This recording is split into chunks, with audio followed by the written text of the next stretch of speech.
Hello మమస్ యుక్తి నీ అందాలతో కుర్రకారుకు కలిగింది విముక్తి. టాలీవుడ్‌లో మరో కొత్త బ్యూటీ వచ్చింది. అందం, అభినయంతో కట్టిపడేసేందుకు సిద్ధమైంది ఈ ముద్దుగుమ్మ. ఆమె ఎవరో కాదు యుక్తి తరేజా. నాగ్ శౌర్య హీరోగా నటించిన 'రంగబలి' మూవీలో హీరోయిన్‌గా టాలీవుడ్‌లోకి ఎంట్రీ ఇచ్చింది బాలీవుడ్ బ్యూటీ యుక్తి తరేజా. యుక్తి తరేజా హర్యానాలోని కర్నల్‌లో జన్మించింది. ఈమె ఢిల్లీలో ఓ విశ్వవిద్యాలయంలో డిగ్రీ కామర్స్ చదివింది ఈ చిన్నది. ఆ యూనివర్సిటీలో చదవడం వల్ల ఆమె జీవితం మలుపు తిరిగింది. అక్కడ డాన్స్ పోటీలు, ప్రదర్శనల్లో పాల్గొంటూ మోడలింగ్ రంగంలోకి అడుగుపెట్టింది. 2021లో వచ్చిన ఇమ్రాన్ హాష్మీతో కలిసి చేసిన 'లూట్ గయే' పాటతో బాగా పాపులర్ అయింది విముక్తి తరేజా.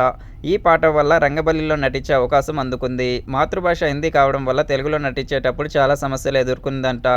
కానీ ఆ విషయంలో దర్శకత్వ బృందం సాయం చేసిందని తెలిపింది. యుక్తికి హీరో అల్లు అర్జున్ అంటే చాలా ఇష్టమంట. అలాగే ఆయనతో కలిసి డాన్స్ చేయాలని ఉందంట ఈ ముద్దుగుమ్మకు. అలాగే హీరోయిన్స్‌లో అనుష్క అంటే అభిమానమని తెలిపింది.